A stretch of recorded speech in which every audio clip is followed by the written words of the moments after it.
And ba ba da ba ba ba. And yes, we're back with the fake intro music and all the rest of it. I forgot again. That was should have lined it up. But Use ours. Yeah, should have used ours. Sorry, Borzin. We will use it one day. I've just been at work all day and I'm tired. So, yeah, it is what it is. And the Vinyl Vandals are back. I'll tell you a little bit about the Vinyl Vandals at the end. I don't think I need to introduce myself anymore, apart from to say that I'm King Fred. I'm a Vinyl Vandal, and I'll tell you about the Vinyl Vandals at the end instead of keep going on about them. And without further ado, I'll go across to my colleague on my side here. Go to introduce yourself. I'm John, and I'm a Vinyl Vandal as well. And tonight we've got Richard, and I know John, and there you go. I've seen him before. Right. I'll do a bit better than that. So, Richard has been on before. He's one of our first people that we interviewed, and we've gone full circle. The last time he came on, he did his favourite 5 USA albums, and today he's come back to do his favourite 5 UK albums. Okay. Yeah. So same format as before. Everybody knows how we do this here. There's no formality about it. We like to ask questions about your albums. You answer those questions, and we'll talk a bit about your hip hop history as well, which we'll get into soon as well. Okay.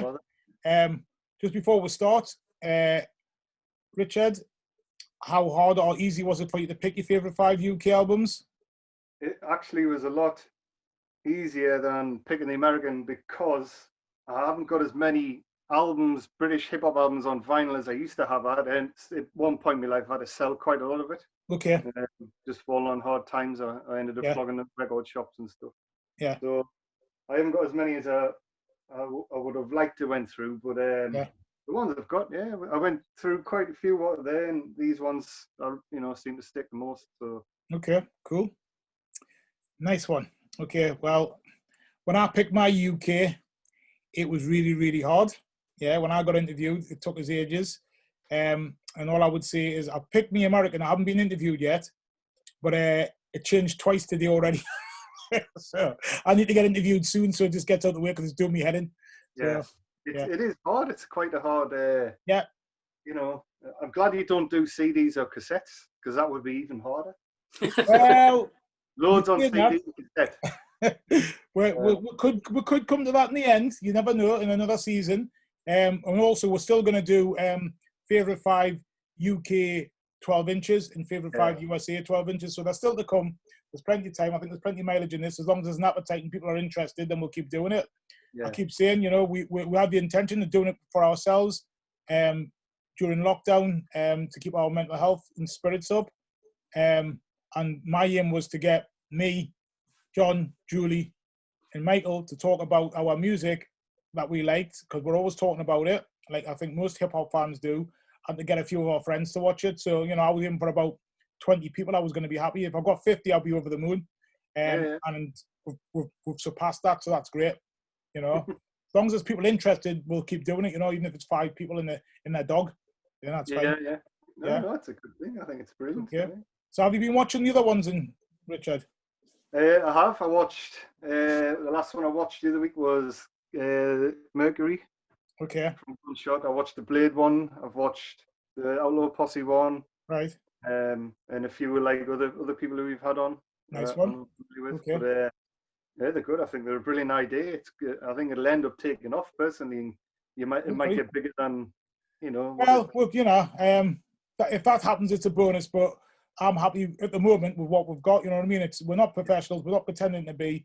We're not MTV or ITV. We're just John, Julie, Riddler, and Fred. That's it. So that's we never profess to be anything else. So I'm glad people like it, and that's it.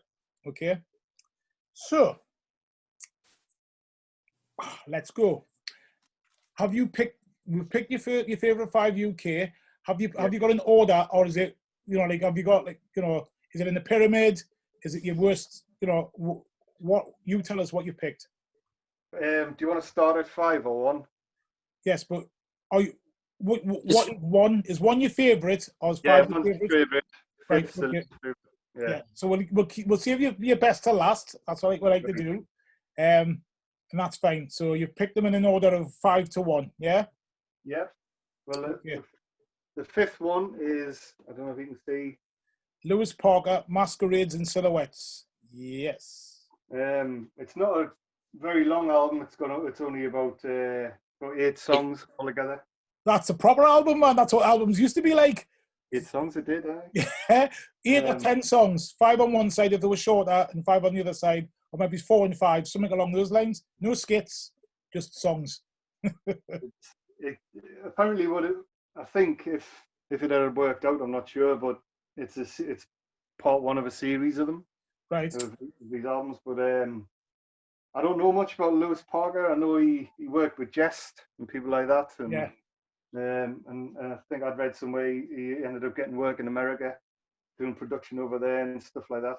Okay. But what I liked about this, it came out in about 1998, and a lot of British hip hop, obviously in the early 90s, was quite solid, and you could it just came one after the other. There was loads of it each week there was new stuff.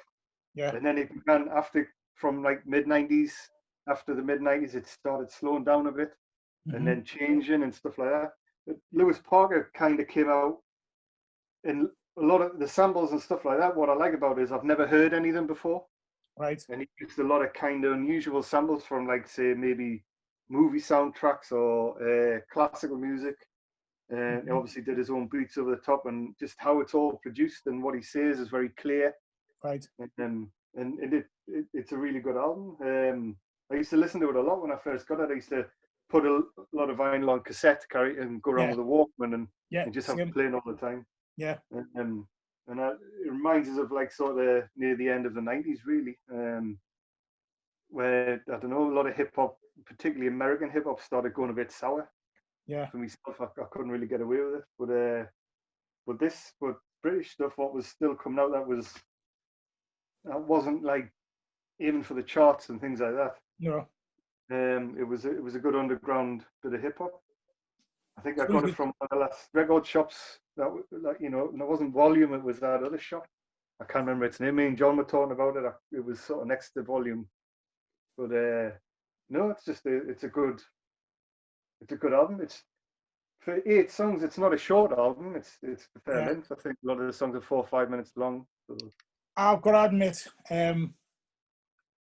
I don't know very much about Lewis Parker at all. Even his music, I've never heard that album. I've always known who Lewis Parker is, and it's always somebody I always think, I need to go and check him out, but I never have done. What about you, John? I've got that album. It's really good. And he does a lot of Star Wars references as well. So, here we go. See, I was just going to say, right, what I love about the Favourite 5, when we do these Favourite 5s, is it educates me. It makes me go out and want to listen to the music and think, right, I'm going to go and check that album out because I haven't checked it out before, or I slept on it. I listened to it a bit at the time, but forgot about it. Yeah, but then you have to always go and kill it, don't you, John, with your foolishness, with your space flight nonsense. Yeah, so I might give that one a swerve if it's got flipping. It's not got like samples. It's just like he mentions a few characters and everything in a few of the tracks. References, yeah. But to me, the samples are quite like, I don't know. I always imagine like Egypt and stuff like that, or like really old. I don't know how to describe it. It provokes images in your mind, like to go with the song, And I don't know. Maybe that's one reason why it stuck out. It was quite just musically. I liked the way he did it musically. I thought it was. It's interesting you're picking him out. Obviously, he's never come out yet in our Favourite 5s UK. And whenever I've had conversations with people, he's never really been mentioned. So I just find that interesting because he doesn't really he gets slept on, doesn't he? But maybe, and that's probably why I don't know who he is. Did he rap in an American accent? Was he one of the dudes that used to rap in an American accent? No, he's English accent. But he's not like he's from Kent, isn't he? He's from Kent. He's not from London. Right. Okay. From Kent. Kent's bloody London to me, man. Well, it's not. It's north of London. If they can say Manchester's north, when them say that, and Kent's bloody London, don't start sending loads of messages in, start crying on. Yeah, if I say yes, at Kent's in London, it's in bloody London, right? Bottom of London. It's the bottom of London. That'll do. So, on that album, what's it called again? Silhouettes. What's it? Something in Silhouettes? Masquerades and Silhouettes. Masquerades and Silhouettes. Which is your favourite song off that album? There's a song called Shadows of Autumn, Right. which is just something about the music. It's quite, I don't know, it's quite a haunting sort of song, really in a weird way. But yeah, I thought that song stood out for me. I just like the vibe of it. It kind of, it gives you a feeling, if you know what I mean, when you listen to it. Okay. But yeah, I haven't heard it for a while, but I dug it out a few weeks ago. Right. And it, it still stays the same after nearly 20 odd years or whatever. Nice one. John, you were vigorously shaking your head there. Are you agreeing with that one? Is that your favourite No, one? I totally agree, yeah. Yeah. Is that your favourite off the album then? It is. Yeah. Okay. Yeah. Nice one. Well, I suppose I'll have to go and check it out anyway. I just hope I don't check for... But if I don't watch Star Wars, maybe I wouldn't get the references in it. Yeah, you'll probably not know, no. No, you won't. So that's not a bad thing. Okay. So a bit about your hip hop history. We didn't really touch on it as much in the last one. Your last favourite five. You talked about volume. I think everybody who I've interviewed from the Northeast, has always mentioned volume as one of the mainstays of getting vinyl from. So you talked about some other shop. Whereabouts did you say the other shop was? That was near it. Well, when Volume closed, there was I can't remember its name because it didn't just do hip hop. It did a lot of like trip hop stuff that was out at the time. It done techno, it done dance and everything like that. It was mainly all vinyl. It didn't do CDs.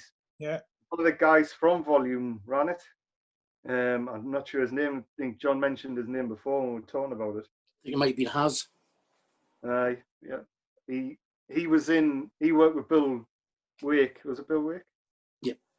He worked with him in the main Volume in Newcastle. Really placed or whatever. And it didn't last a great deal of time. It was, I don't know how. What's that? What's happened? No, he's muted. He's back. He's back. Sorry. All right, okay. Right, sorry, yeah, you went off. Sorry. I can't remember its name, but anyway, you used to use what was this one? Dean Street again. Yeah, you had one on Dean Street. Apparently, I never went to that one. Well, it was Looney Tunes and Bass Generator, which were down. Maybe I did go there. I can't remember. But you know the one you're talking about that was next to Volume. Whereabouts in situation in town, and maybe that'll jog people's memories. It was on the same street, but obviously they bulldozed the building that Volume was in to make that road go down towards where the Wetherspoons and everything is. 2 seconds, the voicemail just come up. I can't remember its name. I can't remember it either. Can it? And it was in the late 90s. And it was when DJ, I remember it mostly for selling a lot of Ninja Tune vinyl, like, all the big stuff that come out, all the hip hop and that. Was it a new shop? It wasn't a second-hand shop. It was a new shop. Oh, it was new. It was all new stuff that got in. I don't remember it at all. I've got no idea about it. It was quite popular. It was always busy. It's always going on a Saturday. And I'd probably stopped buying records by then, to be fair, if it was in the 90s, because my kids had been coming along by then. So, no dollars. Yeah. I can't remember its name, but I remember getting some hip hop there. But mainly, all of our stuff, me and my friends and that, got everything from Volume. Mm-hmm. I personally, because where I lived at the time, I went to Volume in Sunderland and I bought a lot of vinyl there. It used to be quite good record shops. Controversial. No, it was really good. You used to go downstairs. There was loads of decent hip hop downstairs. And the buyers, or the people who bought it in, knew the stuff. They knew what they were buying in. Right. And they would get some really obscure. I mean, they got Blade. I've got loads of promos. They used to sell a lot of promos off, cassette promos and CD promos of albums, and I've got loads of stuff there. A lot of the collection I've got, a good chunk of it is from the record shops in Sunderland. We had that. I never even knew there was hip hop bands in Sunderland. There was a Volume in Durham as well, and I got the first Booyah Tribe album from there on vinyl. Wow, never knew they had shops there and there. Yeah. Sunderland and Durham. That's news to me. Wow. Yeah. All right. They were good. The one in Sunderland was really good. I mean, the best, obviously, it was the Newcastle one. Yeah. I can't remember the other one. There was two in Sunderland.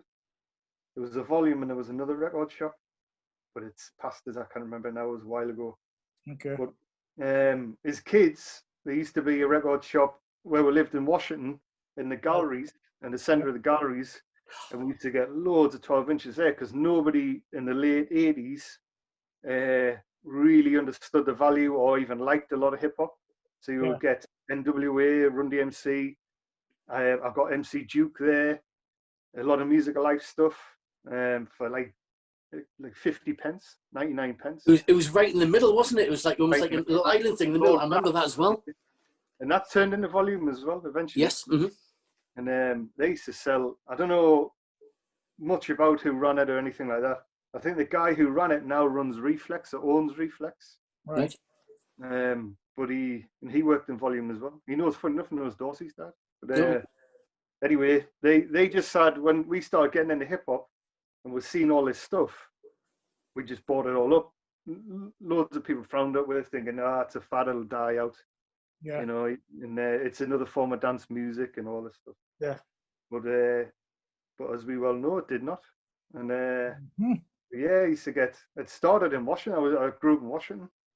Right. And there was an older kid who we knocked around with, and he brought a tape once, and it had I think it had Derek B on. It was like a compilation tape, and it had Overlord X, Derek B, and these other people on. Yeah.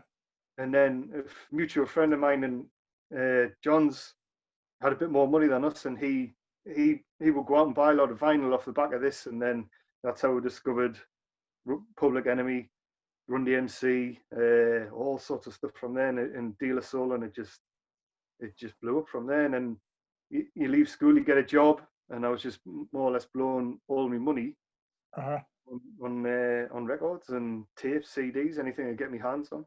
Nice one. All right, we'll leave it there. We'll come back. Let's have your next choice.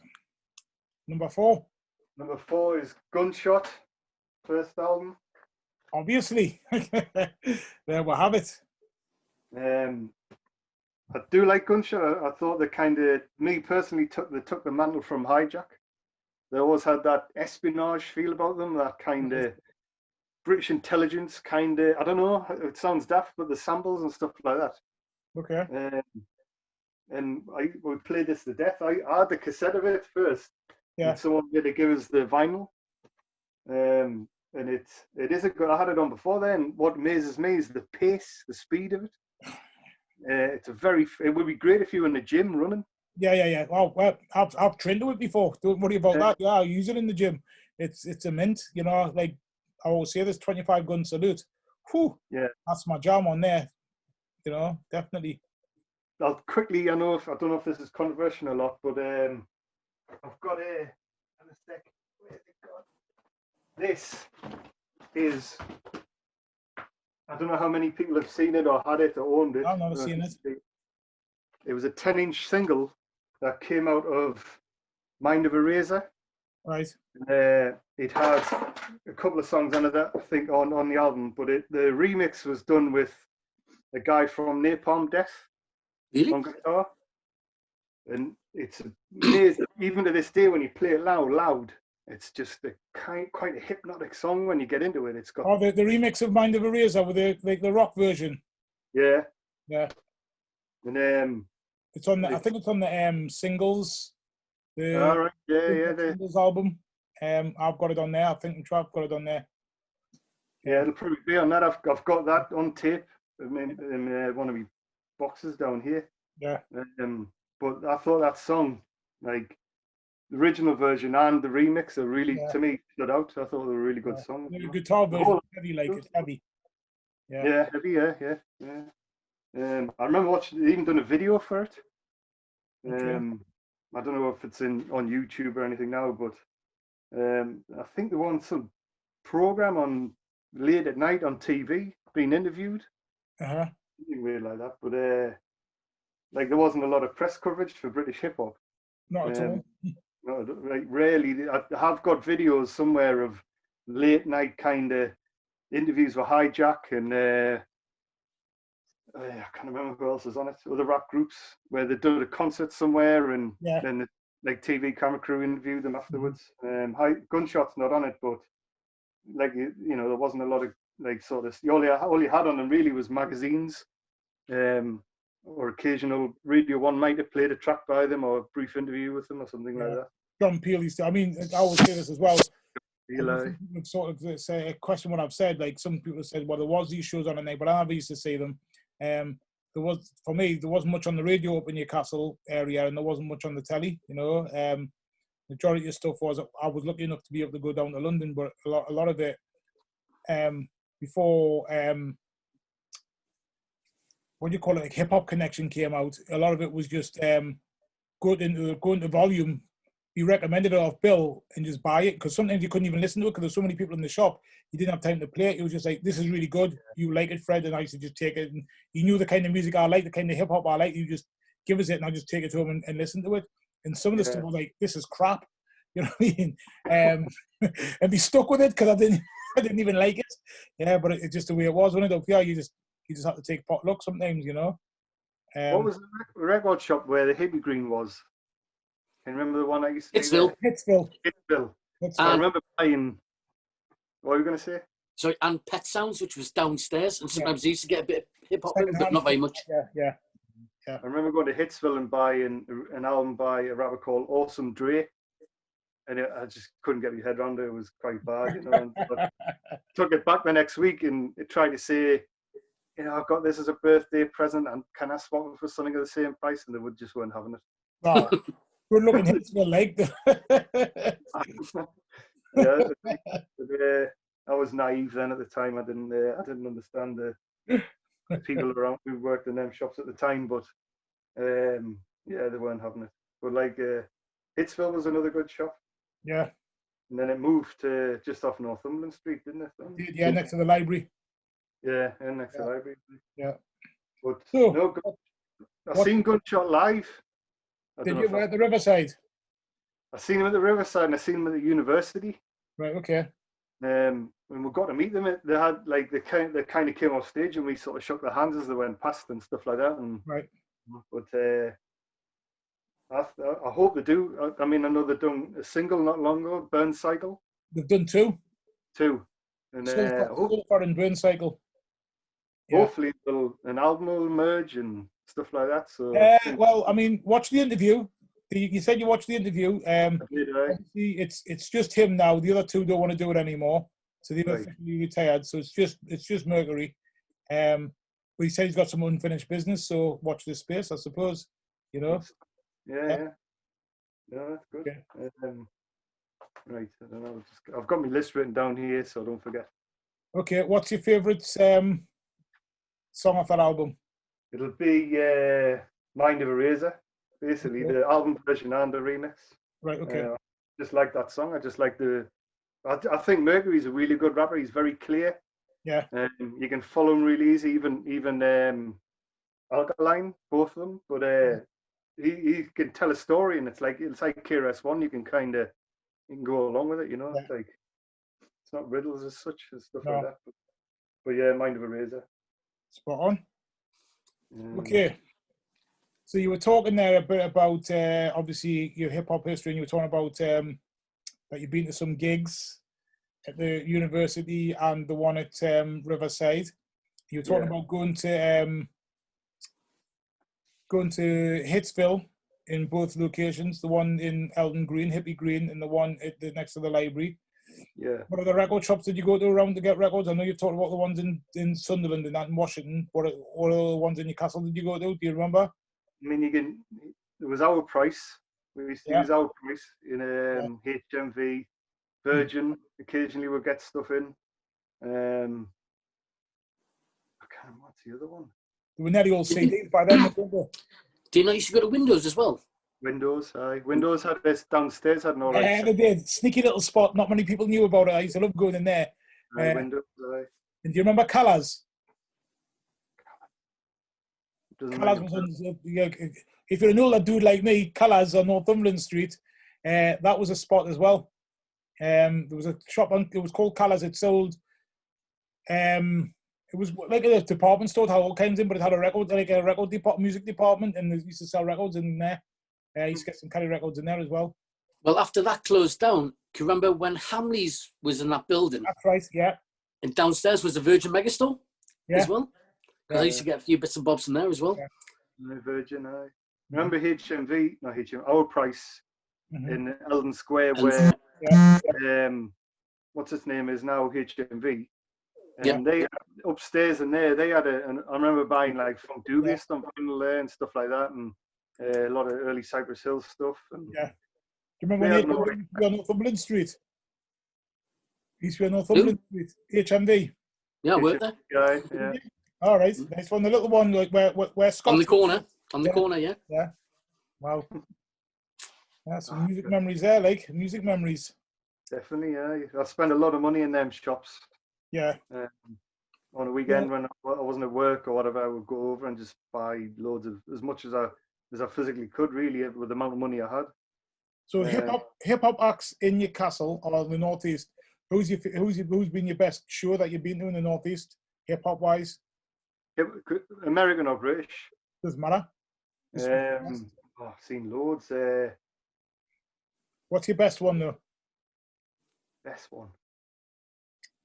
I have to say the Gunshot one. That was a really good concert. It was absolutely packed, and that was the one at university. Yeah. That was a good concert. Catch 22. Okay. Then the later came back. It was Huckleberry Finn, but he was with a female singer and a male singer. Yeah. They were quite good. And we're Nearly Seen was 4 at the time. Nearly Seen.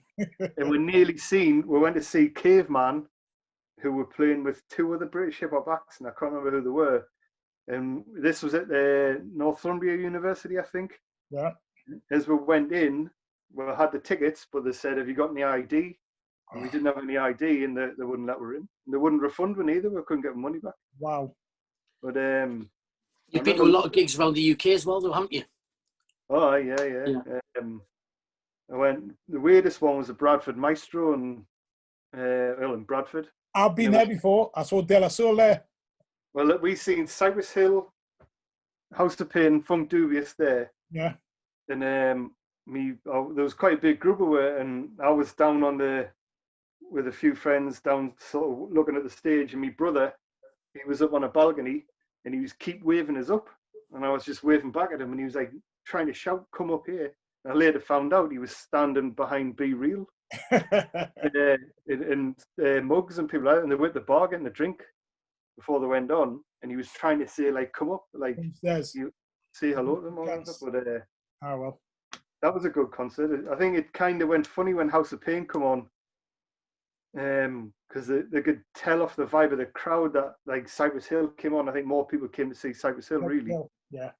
And then that kind of burnt the crowd out a bit. And then when House of Pain come on, they could tell that people weren't really that bothered, and they were talking, and they kind of looked a bit like annoyed with everyone. But Public Enemy I've seen quite a few times. Yeah. Seen Public Enemy with Run DMC and Derek B in Manchester in about 1988. Nice.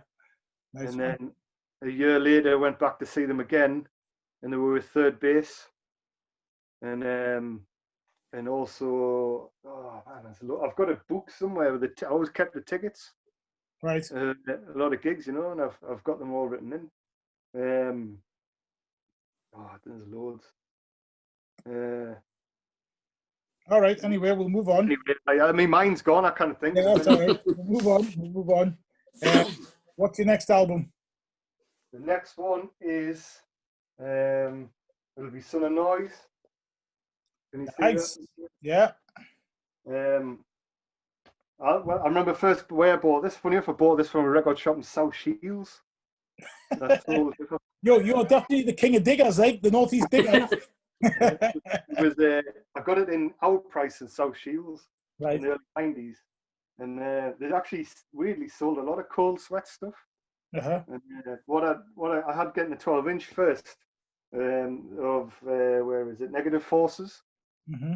And I loved the piano sample. It reminded us in a weird way of, remember Barry Norman's film review that used to be on BBC One? His theme music was like a jazz That's right. It's that song, isn't it? It's the what's the jazz song it's from? It's from the woman singer. Yeah.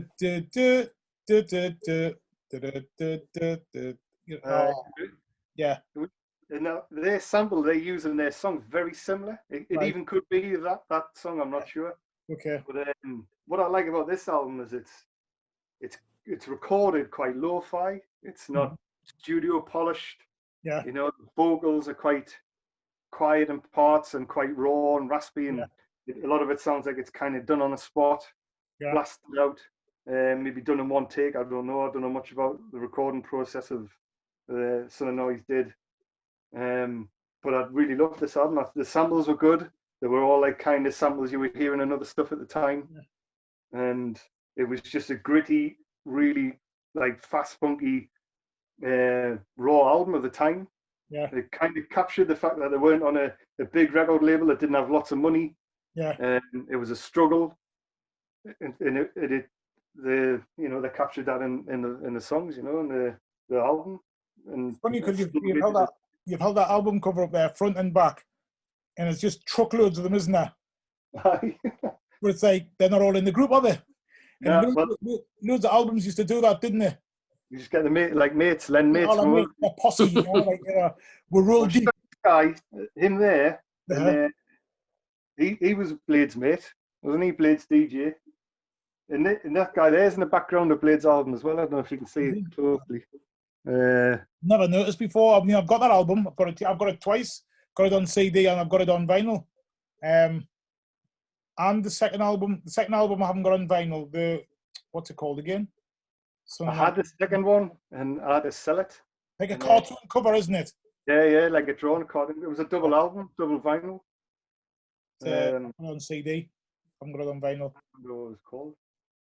But no, it is a good album. I've got it in about, I don't know, 92, 93, something like that. Remind me again, that one's got Phantom on, hasn't it?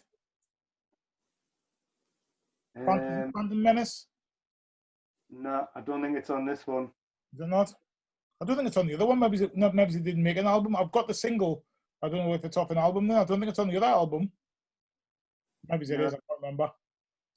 Right, the second album was called Access Denied, Bullshit and Politics Part 1. That's the one. It's a cartoon cover. Yeah, it's cartoon one, yeah. Yeah. Is Phantom on that? That one. That's the one, yeah. I've got that on CD, yeah. Is Menace on that? Some Noise, Young Offender, Crazy My Flow, Cherokee Outlaw, Family, Here the Cop, Pedro's Return, Keep It Going Part 2, Down with the Son of Noise, Ad Astra, White Trash, Arsehole, Crazy My Flow, Scratch at Your Own Risk, Pressure, and Here's the Cop, Justice Mix. So no, it wasn't on that one. It's not on there. So it must just be a single then. Yeah, I've got it on 12-inch. What I remember about the second album is that they had a dig at Ant and Dec, or PG and Duncan at the time. Right. And they like had this quick, very brief segment where it was "Let's Get Ready to Rumble" or something like that. Right. And it was like a piss take of that song, And I don't know why I remember that whole thing. I just thought it was funny. But I haven't got it. I wish I still had that. I had to sell it with a lot of the other stuff. You've still got the memories, though. You've still got the memories. Oh, I still remember it, But no, Son of Noise, great band. I like the fact that it was quite like raw. Like you say, not studio polished. It came roughly, I can't remember if it was before or just after, I think it was after Catch 22, the first album they done. Yeah. And no, good. I mean, there's some of them at the bridge. Didn't a couple of the fellas from it come to the bridge? Colin, the guy who calls himself Son of Noise, he's actually working on new stuff as we speak, actually, I follow him on Instagram and that, and send him the odd message. They're doing something at the moment. And obviously he was on the DJ Supreme RIP. Yeah, I thought that. He was the main rapper on that. And then obviously they did the remix one where they got other rappers on, like Dirty Goods. Maestro. I can't remember who else was on it now. I was listening to it yesterday as well. I've forgotten. I've got it buried amongst his stuff somewhere in the shelves. Yeah, he's very much still in the game. He's working on something at the moment, which is great to hear. kind of all these youngins get away with everything. Some of us old dudes still gotta be putting stuff out. So it's good I to think hear. this era was the best time, personally for me, of British hip hop. Yeah. From Overlord X, Derek B. I mean, Derek B. When you listen back now, is Yeah, he's still mint, mate. You know. Yeah, he was good at his time. Now I'm not. I don't feel it like I did when I was younger. But but they started the ball rolling. MC Duke, all the other stuff. I remember he DJ'd, he produced and rapped on his stuff. You know what I mean? He was ahead of his time, and I think obviously because he was very Americanized, you sort of like afterwards you thought there was a time when I went from liking him to I don't like him to actually I appreciate him. And he's like, you know, when we look at our hip hop history, as I like to call it, he's one of our forefathers, and we're going to respect that. I think for me anyway. You know, people argue and say no, but no, you're right. Yeah, he's one of the dudes. You know what I mean? He laid the groundwork for a lot of the stuff that you see now. You got to respect that. He was, like you say, ahead of his time. He set his own label up and done a lot of it through. He did some releases on Music Alive. He set his own label up. I think it was called Tough Audio, and then he kind of had a deal with Phonogram at the time, which is a reasonably major label. I've got that album on vinyl, which a lot of British dudes weren't doing. You know, it's a shame he never, he only ever really brung one album out, didn't he? And then he kind of Bullet from a Gun, isn't it? Bullet from a Gun. Bullet from a Gun. Yep. Yeah. I've got loads of the singles, 45 singles of it. But no, it was I don't know. I don't know much about him. I know, unfortunately, he died. He did, yeah. Yeah, and he was quite young still. Really, he was yeah. But no, he was like you said, the beginning, like the ball started. He was in the media a lot as well. He would be on like Saturday morning shows, like Saturday kids shows or whatever. He would be in stuff like that and being interviewed. And you had that song. What was it called again? Where it had the sample of Prince. Oh yeah. Adrian Brother. Yeah. Adrian Brother. And yeah. he had a couple. He had some kind of good songs. When we seen him with Public Enemy, he was the first one on. And he was just on his own. He had a DJ, and he came on, and he was just jumping around the stage, talking to the crowd. And what did you call yourself as a DJ? Because it was an Easy Q. Easy Q, I think. I think it was. Yeah. So he said, "My DJ Easy Q" or something like that. It was literally him. I'm glad I seen him in a weird way because he was like you say, forefather. He is. You know, it's like you gotta. If you look back, it's like some of the stuff. You know, even like I know people run their mouths off about they didn't write their own songs and they were put together with a proper rap group. The American ones, what do you call them? Sugar Hill Gang. But mate, that's what history.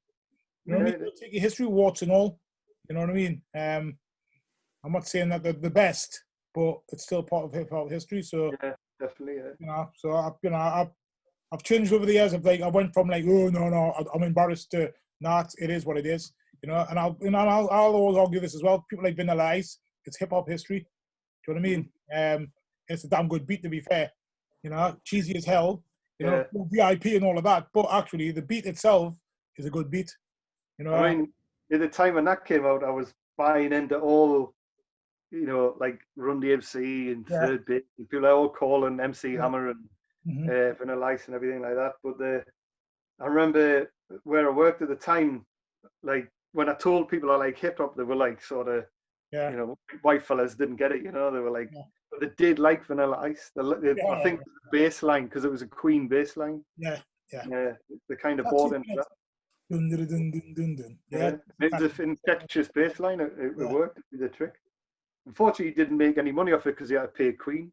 Well, he's too busy getting hung out of a window, wasn't he? By Suge Knight, something along those lines, anyway. No, I vaguely remember some tale like that. Mad. But that era though, early 90s was an amazing time. It was, definitely was. So, what's your single off that album then? What's your favourite song?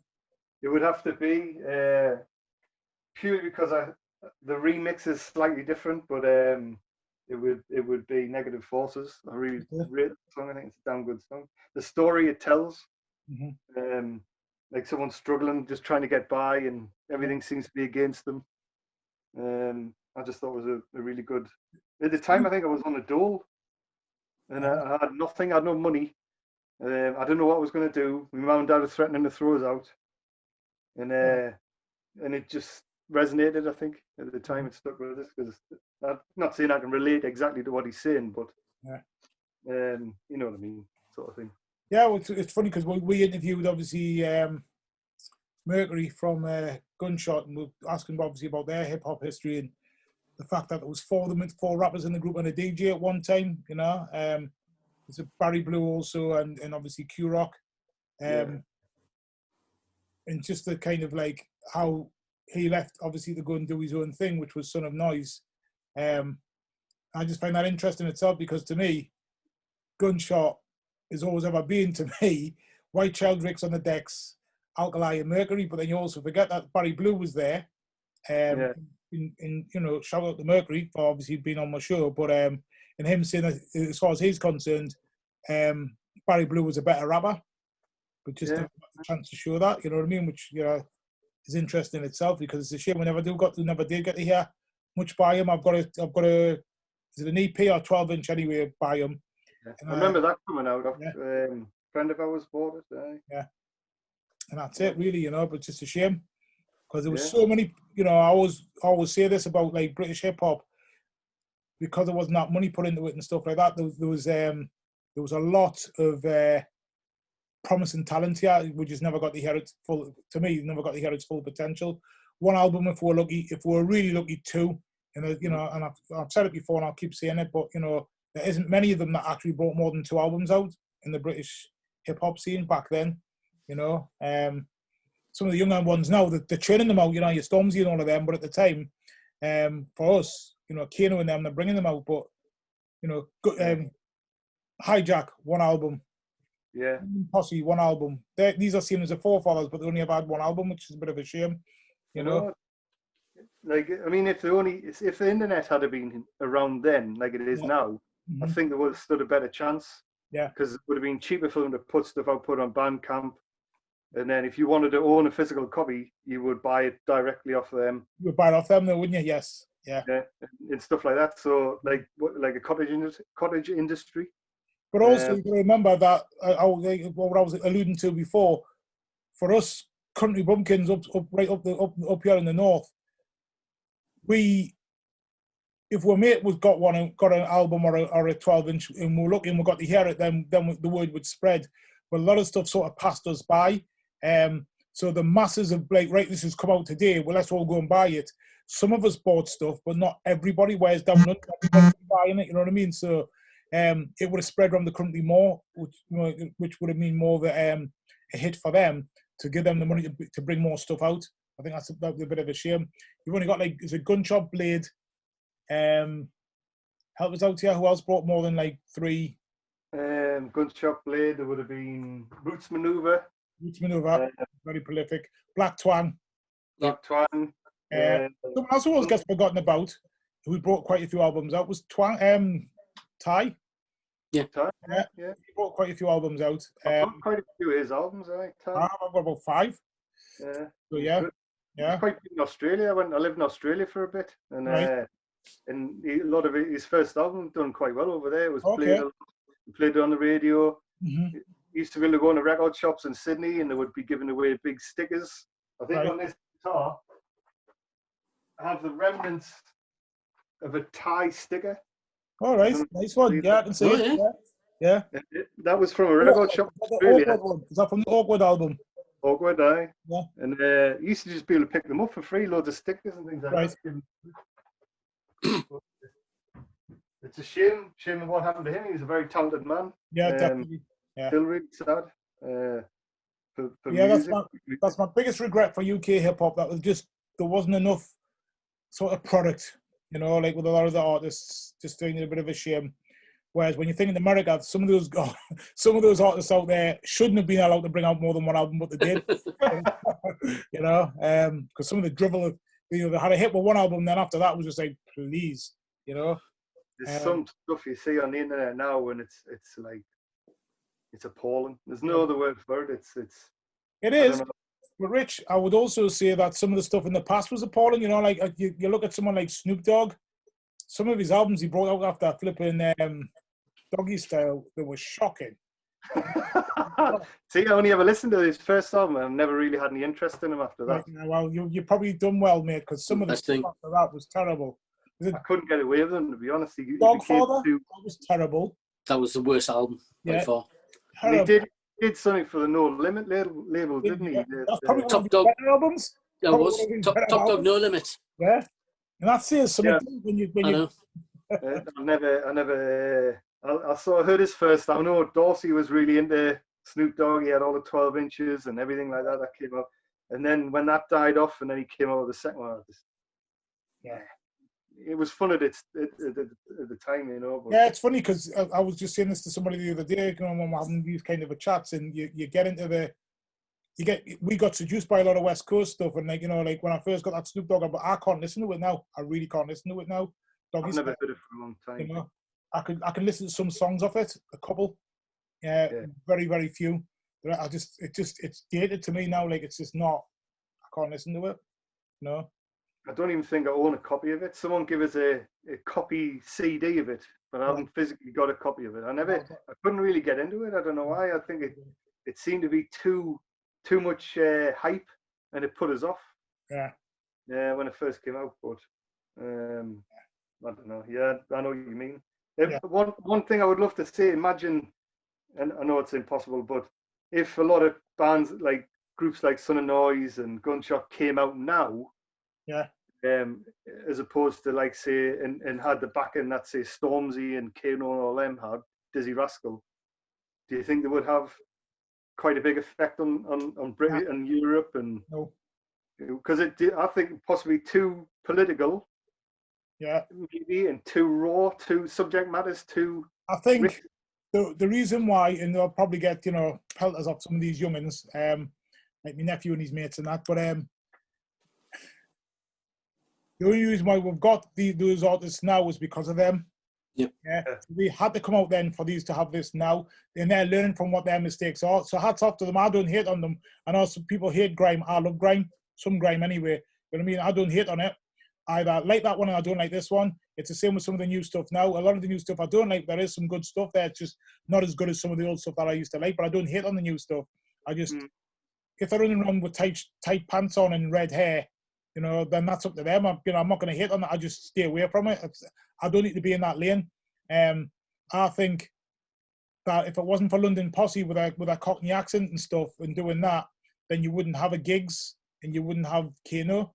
Do you know what I mean? That's not a bad thing. And I'm not hating on Kano and Gig, because actually I've got all of Kano's albums because I think he's mint. I've got a couple of Giggs' albums because I think he's all right. I'm not one of these ones that says, "Oh, I'm not listening to that because it's not like the old days." It's like, no, it's not. I wouldn't want it to be. We've had our time, and I think for me, anyway, personally, let them have their time. And if you like it, buy it. If you don't like it, then move on. Listen to your old stuff and be happy with your old stuff. Why is it like old R&B? Your James Brown, and then it later re-emerges R. Kelly, all this type of thing. Yeah, but you know what I mean, like you're right. On it I went there because I don't like the new stuff. I didn't like Boys to Men and all that stuff, the male R&B, but I just didn't buy it. Let somebody else buy it. It's that's it for me. I kind of struggle with an album, 10 songs all about love. I find that really hard to get my head around in this day and age. Like John Legend and them, a whole album will be based about love. Like, how can you write about the same thing 10 times? Because he's in love. But at least with this stuff, they covered loads of subject matters. They did, but also you can't be angry all the time either, though. I think you've got to have a balance. You can't be angry all the time. I love me angry hip-hop, but you can't be angry all the time. You know what I mean? Horses for courses, I suppose. When it's Valentine's Day, I might put me a bit Barry White on, a bit smoochy. One day, yeah. All right, then let's move on. What's your next one? Next one is Roots Maneuver, first album by Roots Maneuver. Hell yeah, brand new second hand. Jeez. Still in its plastic as well. Nice one. I remember buying this in that mysterious shop that was next to the Volume where I used to be. Mm-hmm. And what I liked about Roots Maneuver is I had read about him first in Hip Hop Connection. Mm-hmm. And he did quite a good interview. He's quite an interesting bloke. He had a different take on things like that. Yeah. And when I heard the album, it didn't really. It was in the days when it was hard to sample, so you were having to pay lots of money to use a sample. So in his case, creative. yeah, he had to be creative. He got musicians in, and if there were samples, they were changed and distorted, and couldn't quite make out what the originally might have been. But I think he's a brilliant character. He's maybe a bit eccentric. He stands out differently from other British hip hop artists. Yeah. I missed him when he played Newcastle. I never got to see him. A kid I worked with at the time, he got to meet him at the end of the gig. I've seen him before. But this album, I first got this. I've got everything else he ever recorded after this. Yeah. And he's just a fascinating man. The music on it the beats are they're different. I've never heard anything like them before. I know a lot of like early 90s hip hop and stuff like that. British were just rehashing beats that other people had used and things like that because it was easier. But then after all the sample stuff and all that, and if you wanted to sound different, you had to make your own, create your own stuff. Yeah. Get musicians in, things like that. There's a lot of people playing instruments on this album, keyboards, guitars, stuff like that. Bass guitar, sorry. What I like about him is he's just in his own lane. Yeah. He's never followed that kind of formula. Not American. He's not even, I wouldn't even put him as UK British hip hop, even though I'm not saying that is a bad thing. I mean, as in, he's not the same, and he's had some of the UK. He's worked with some of the top UK artists, Black Swan, Shawnee T, Rodney P. I think Carl Hines has been on some of his stuff. Quite a few of this sort of like the royalty of UK hip hop, but still manages to sound completely different from everybody else. Completely, you know what I mean? He's got that sort of bashment reggae style, hip mashup, bit of indie in there. It's just and just some of these ramblings, like what's that song called? What's it called? I don't know if it's on that album or the next one, where it's again and again and again with Roots Renew. Oh no, it's not on that album, is it? It's on another one. I can't remember. Run Couldn't Save Me, or what's the other one after that? He had quite a few. He's had like I've got nearly all his albums. I think I'm missing the only ones I'm missing. Some of his remix ones of the same album, and maybe one album that he's just brought out in the most recent one. I think I haven't caught up on that one yet. That one, that's the last one he had. Was quite a good one. It was quite a dark album, but it was good. What he said in it, I think it's called Bleeds, or something like that. That's the one I haven't got. That's the one I haven't got. I've got brand new second hand. Run Come Save Me. I've got Revolution or something it's called. Duppy Writer. Awfully Deep. He's done 13 albums, but there's a couple of remix albums. There's not a couple. Nearly all of them were remixed because he's got Dub Come Save We. Yeah, that was with Wrong Tom, wasn't it? The guy up there. Then there was the Slime and Reasons live album. I've got that one. There was an instrumental remix album of that. Yes, there is. But the last one I've got was Bleeds, and that was like 5 years ago now. I can't believe that. 5 years. I've got that one. That's the only one I haven't got. I need to go and get that.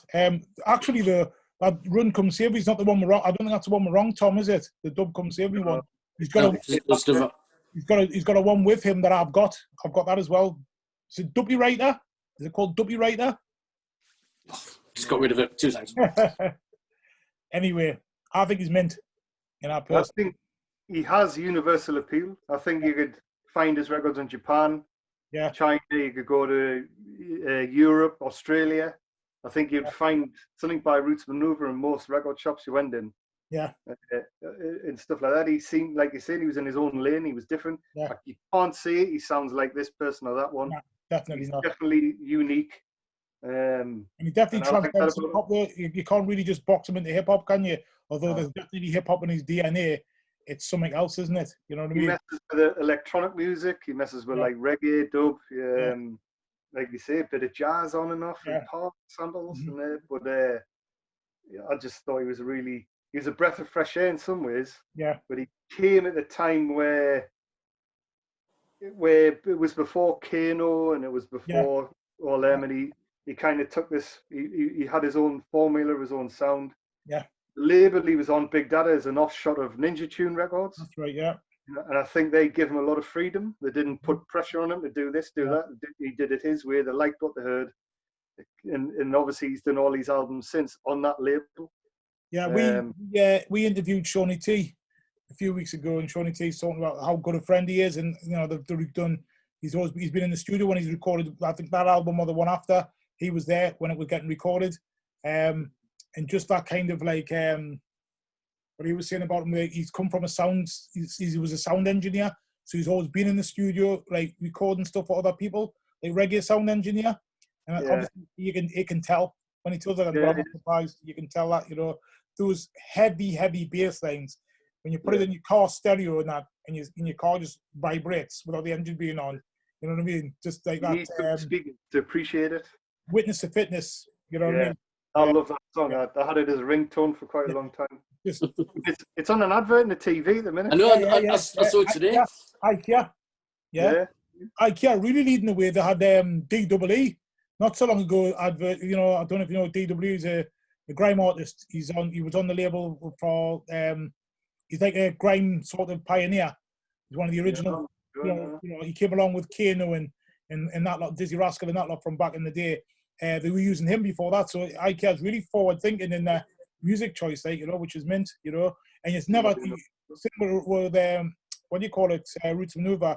If you ever watch Soccer AM in the past, they've always used one of his beats. You know what I mean? Yeah, The bit where they do the skills, they do the football skills and that bit. Yeah, it's not surprised that you'll see Mr. Rodney Smith's music getting used there. Definitely. but he's done a lot of songs with cinematic orchestra, Yeah, which is a completely different kettle of fish to hip hop, really. Yeah. And he guested on thousands of records, yeah, loads of different types of artists. I couldn't even begin to start naming any of them, right. but I've heard him on albums I never thought would flirt with hip hop. Yeah, But no, I think he's a genius, really, for British black music.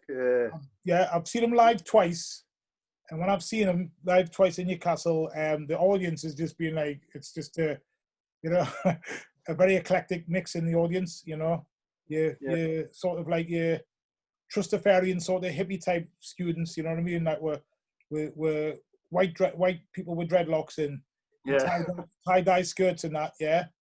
yeah. Guys with rucksacks to guys like me there, to just a mixture of people. Do you know what I mean? To people that look like they would be happier down in the big market, but they're there. Yeah, You know what I mean? It's a massive mixture. It's dead interesting. I remember when his second album came out, there was that album. There was people coming up and asking, "Have you heard of Roots Maneuver?" And I'd say, "Oh yeah." And then it would seem to be not loads of people, but a lot more people aware of it than this one, the first one that came out. Yeah. And that had obviously that tune on with Charlie Tuna off That's 5. Yeah. Jazzic 5, and then obviously it had quite. I can't remember a song. He had one with a woman singing the hook, and it was quite a catchy song. I'm not going to attempt to do it because I would just destroy what little credibility I have in the world if I did. But what's its name? Witness of Fitness and things like that, and the video to Witness of Fitness. Like the spoon race. Yeah, you know what I mean. Yeah, take yourself seriously, like, does he? He's got more than that, but no, I just think he's a great artist, and he came in a good time because a lot of hip hop have gone quiet, and he. But I mean, when he came out though, he came out with I was first introduced to on Black Twang's album, Queen's Head. Yeah. So he's been around a long time. He was on Queen's Head on what do you call it? What album was that again? On Queen's Head. I don't know. I've got one or two Black Twang albums on CD. All mine are on CD. I've got them on vinyl at all. Not at all. No, it's on CD. The only time I've got them on vinyl is on the remix of Twang's what's it called? Is it Ha Ha something? What's it called? Yeah. Ha Ha. Yeah. Is it Ha Ha? can't remember what it's called, but he's got a song with Twang. It's Black Twang's song, and he's on it. Can't remember what it's called. Wasn't he like good? He's good mates with like Rodney P and people like that, isn't he? Yeah, Rodney P. Well, like Rodney P's on one of his songs. He's got a song. Is it on one of those albums? Because I always get them mixed together because I've got them on my iPod. I've got it on both on CD, the first two albums, but I've got them both on my iPod, so they just go one song after the other type of thing. I just have it on shuffle. Is it Swords in the Dirt with Rodney P? I can't remember what it's called. But I mean, the only reason I know, I've read a lot of interviews with him, and he talks about, like, he had mentioned other people who he knew in hip hop and stuff, and how he's influenced by, but no, he's a good bloke. Yeah, I've got about 3 of his albums on my phone at the minute. The Charlie Tuna one's called Join the Dots. Join the Dots. Yeah. And Swords in the Dirt, I was right, yeah, Swords in the Dirt, and that's got Rodney P on it. It's got Big P and Scheme from the Sterling Kalat on it as well, you know. Well, another thing on that album, he's also got Shawnee T on it. He's got some heavyweight British artists on there. I love the, what do you call it, the Sterling Kalat, you know, Dirty, Scheme, and Big P. You know, when I mention that, a lot of people don't know who they are, but, you know, I've got the album that they did, like a sort of like a mixtape. I keep bugging Scheme to bring something out, but they've never done. They're the ones that introduced me to, obviously, Estelle. Estelle was doing stuff with them, and also with Black Twang on that Trickster song as well, you know. But yeah, he's obviously done stuff with all of them lot. I think the studio, I can't remember where Shawnee T said the studio was. It's somewhere in South London, I think, where he used to be sound engineer and was recording a lot of stuff there, which was obviously why they've all went to record their stuff as well, you know. Probably why they've all had that connection. And he's part of the Black Magnificent Seven, isn't he? Yeah. So, is Shawnee T from New Flesh for Old? No, New Flesh for Old is that's Jusalim. Jusalim, that's it. Yeah. I've got a quite good album by him. Yeah. That came out about 10 years ago. So. Which one's that? Is that When Jerusalem Comes? Yeah. That's the one I've got. That's what I've got, yeah. Good album. Really good album. Okay, then. Did you pick your favourite song off that album? No, you didn't. It is the song that kind of got me the most off Roots Maneuver is the one called Soul Decay. Right. Which is produced by a guy called Wayne Bennett from Low Tech Productions. I think Low Tech were a kind of electronic-y dub, hip-hop kind of thing on Big Data label as well. And it's just something about that song. It's got a nice feel to it. It's got a kind of, not a very heavy pounding beat, but the music in the back, it just, I don't know, there's something about it. It sticks out for me personally. For me, it's got to be Juggle Things Proper. Yeah. Probably say the same as well. Yeah. That's just some beast, that was setting us up for Witness, wasn't it, to be fair? I like the first song on the whole album. It sets the album up. It's quite a melodic song. Yeah, movements. Yeah. And it's, you know, and then after that, it all just unfolds, sort of thing. But you got 2 in there. I need to notice. Not intentionally. Right, we'll cut your next album out. Right, that's it. Let's cut it. I'm sorry. What a little grass you are. So you're supposed to be a pallet grassing them up. You're normally the first one who cottons on. I was just it was accident. All right, I'll let you off. Thank you. Thank God. No bother. All right, then let's move on. Well, number 1. Then this is, obviously, I don't think I'm alone on this, but it has to be the man himself, Blade. Line goes from strength to strength by Blade. Interesting. I remember when this kind of came out, at first I bought from a record shop in South Shields the EPs that he brought out. Mm-hmm. I've got one here. Hang on. Find it. I can't find it. But anyway, it's Mind of an Ordinary Citizen and stuff like that. Yeah. And like loved them, thought they were great songs. And then when this came out, it was from Looney Tunes. We all got it from, and he gave, I think it was a free 12-inch. It was white vinyl of 2-3 songs that weren't on it. That you got free if you bought the album. Okay. And I remember he was in Enemy a lot and Melody Maker. He got a lot of interviews there. He toured with like Carter the Unstoppable Sex Machine, Stereo MCs, things like that. He got into mainstream music media on and off. I've never got to see him live. I would love to have seen Blade live. Right. But I remember meeting him at the bridge. Yeah. And he was with John. And to me personally, it was like, it sounds kind of cheesy and bad, but it was like meeting KRS-One or Chuck D. Why is that cheesy and bad? KRS-One's a man like anybody else, and so is Blade. So if you bought the records, in like kind like to compare, like some people might not agree to compare Blade in the same league as them type of people, but what I mean is like he was a hero. Yeah. Like to me. That's fair.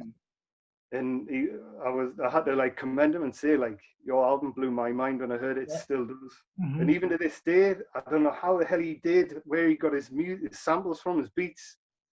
And I'm glad it's like a bit of a mystery. There's not a great amount of detail on how he produced it and all this, just where he recorded it, who did it with him and stuff like that. But his music is unique. The sound, the beats, how it's engineered, and it's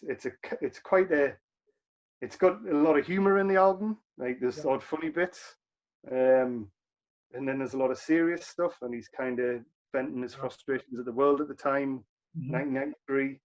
And I played it solid for years on I had it on tape. And I just had this tape playing all the time, and it was always in my bag. And I had a Walkman and stuff like that. And I don't know. It is probably my favorite hip hop album from the early 90s, British hip hop. Right. I just thought it was brilliant. A brilliant moment in time caught on tape, basically on vinyl. Okay. But yeah, I mean, he was good when he was with Mark B and stuff like that, and the stuff that come after. Yeah. But this particular one, like Son of Noise, it was quite gritty and raw. Okay. He didn't hide the fact that he didn't have a lot of money. And he was able to put it together. Probably took a long time, but I like the time there wasn't many double albums. Yeah. And I don't know how many songs is on it altogether. It's got to be 20 odd. But no, it's just, and the fact that he did it on his own label, and all that stuff, and it's to me it stood the test of time. You could play it now, and it would still have an effect, like on hip hop fans. I think for me, my respect for him has always been. Obviously, I've said the story before, so I'm not going to repeat that one about when he came up to the stage to stand in for Rodney P. But there's also the fact that, like I keep alluding to, a lot of artists, and I'm not having to go to the artists that only brought one album out, if they know the reasons why. Maybe there wasn't enough money in it, or maybe the record company wasn't helping them out enough to record, whatever, I don't know.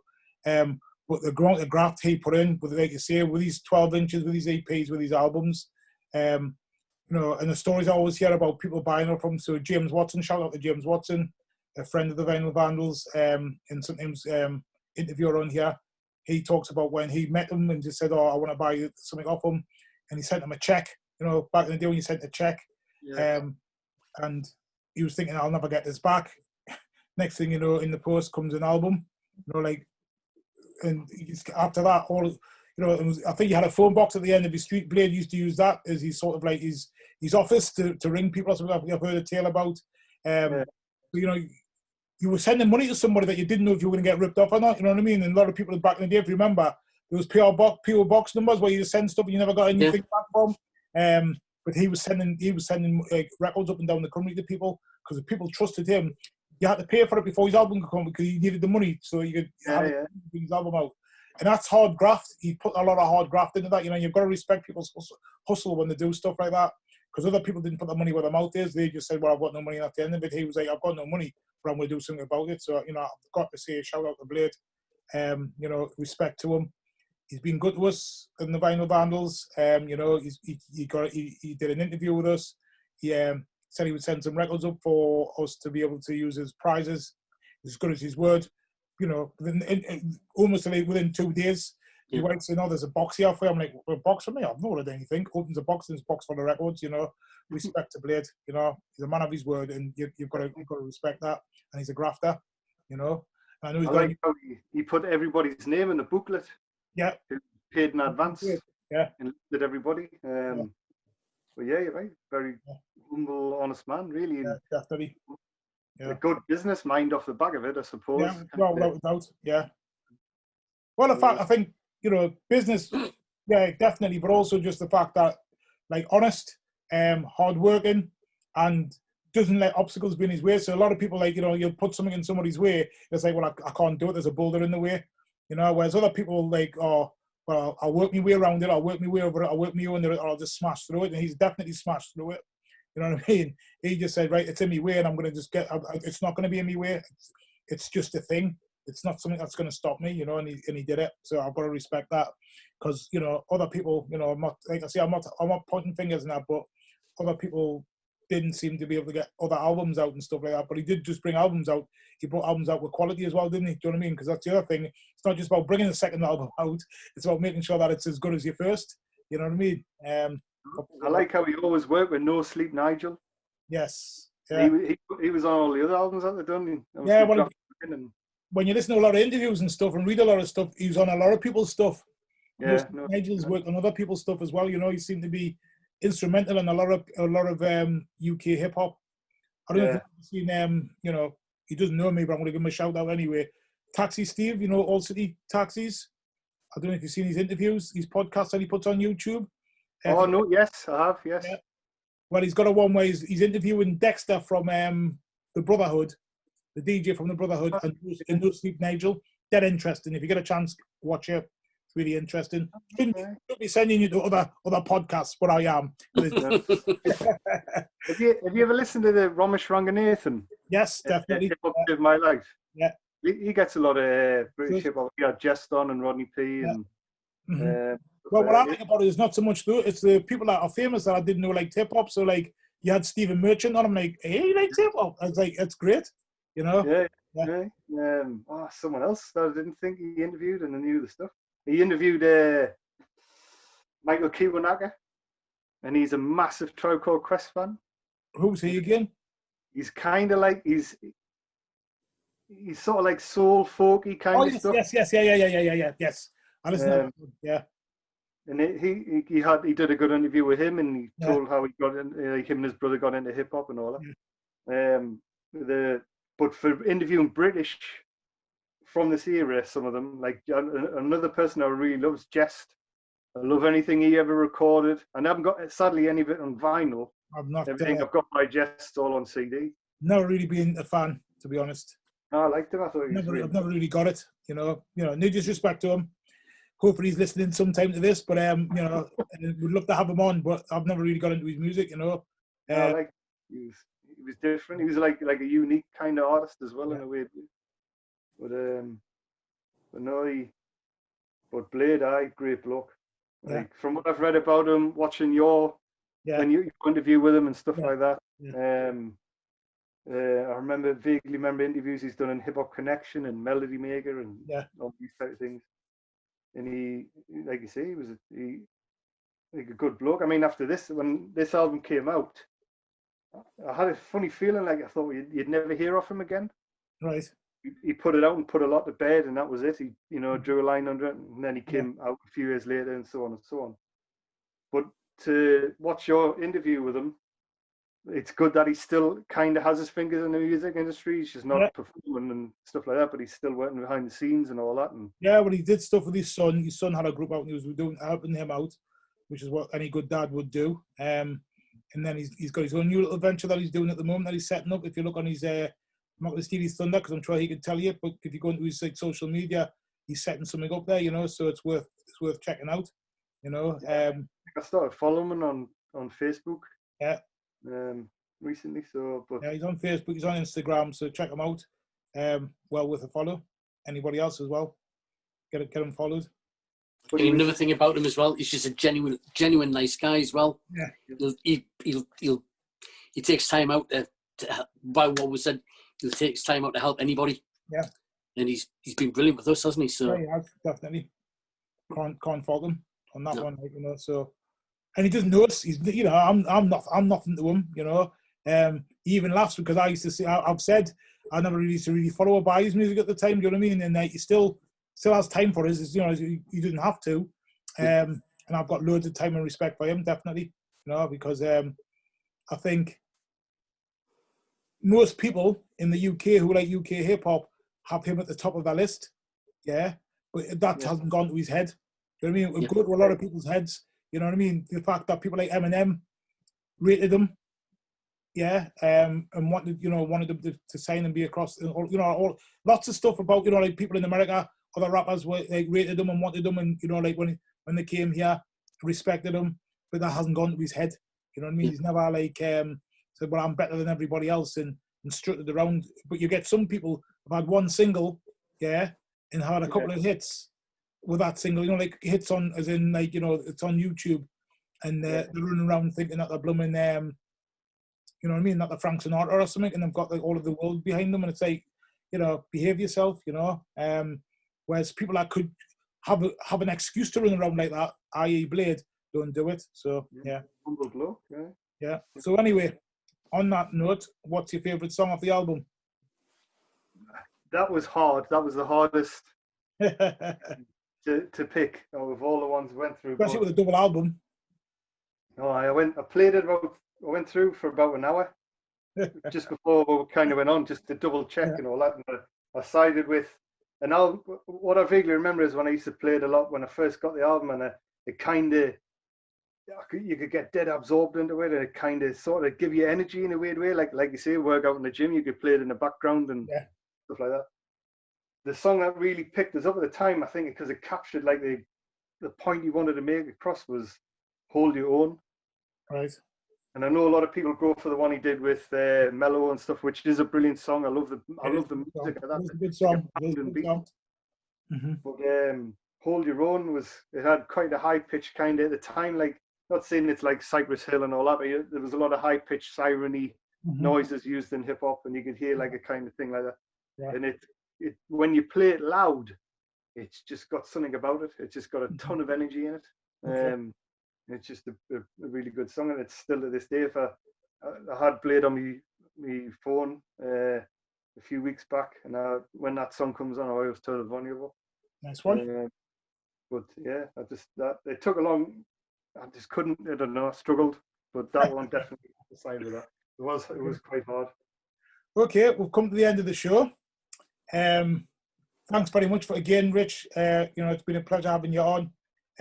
I love how you don't just go for the, you know, for the usual suspects. You know, not that there's anything wrong with that, because people like what they like, but you can feel that you've really thought about your choices as well, which I think is brilliant.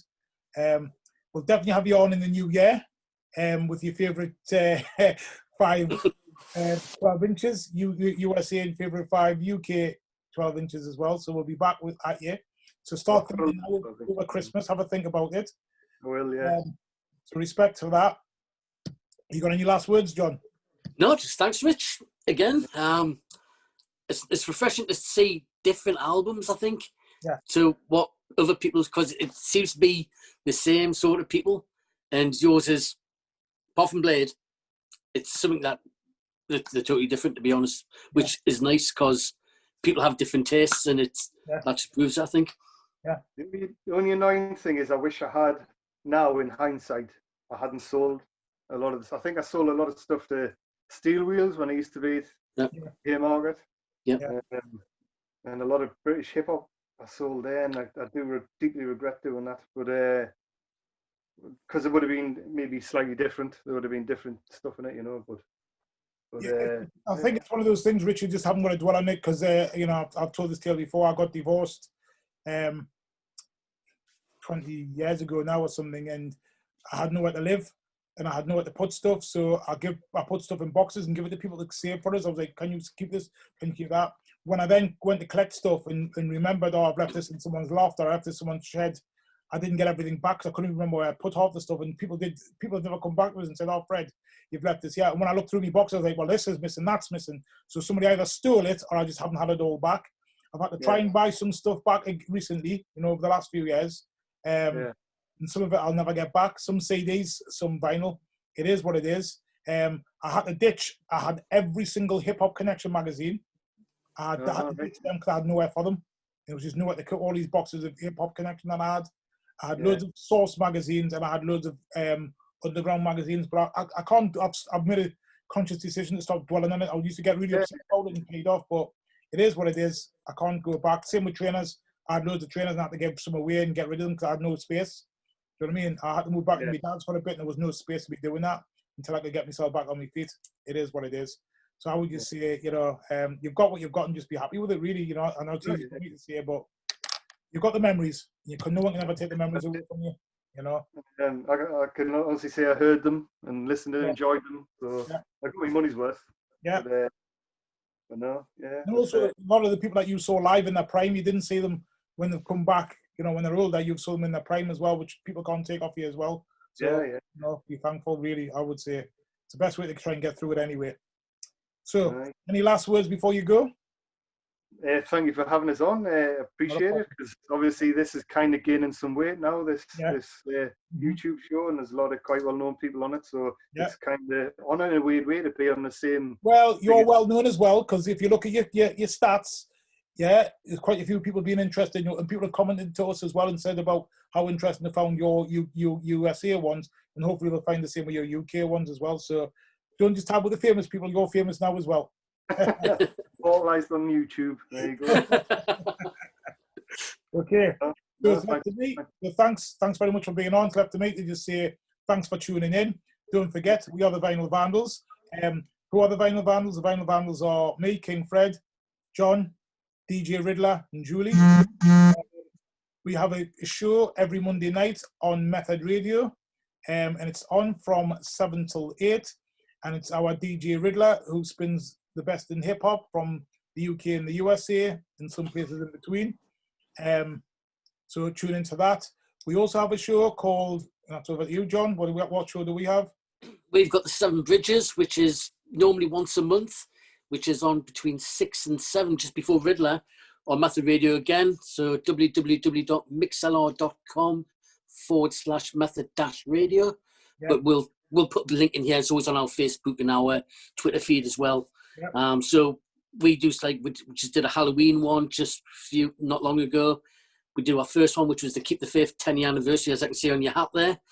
And there's going to be new ones coming very soon, so just keep an eye out for them as well. Watch this space, as they say. And over my shoulder here is the Trainer Detective. Don't forget, we are the Trainer Detective. It's a sort of like a side hustle from the affiliation of the Vinyl Vandals, which is me with my son, Fathead Asher, who is a filmmaker, and we're going to people's houses when there's no COVID on, and we like to check out people's trainer collections. What we ask is if you've got a trainer collection, at the moment, we're not doing the Trainer Detective in people's houses, so what we normally say is if you've got over 30 pairs of trainers, I think that's what qualifies you to be a trainer addict, if you've got over 30 pairs of trainers. But at the moment, if you've got your favorite 5 pairs of trainers and you want to come on here and talk about it, we'd like to speak to you about it, because we're doing favorite 5s, we'd like to speak to you about your favorite 5 trainers. So this is an appeal. We haven't had anybody come in yet, but if you have got 5 pairs of decent trainers that you want to talk about on here and have a chat about trainer culture and your obsession with trainers, we'd love to have you on. So please get in touch with us. Okay. I have been King Fred. Peace from the Vinyl Vandals. Thank you.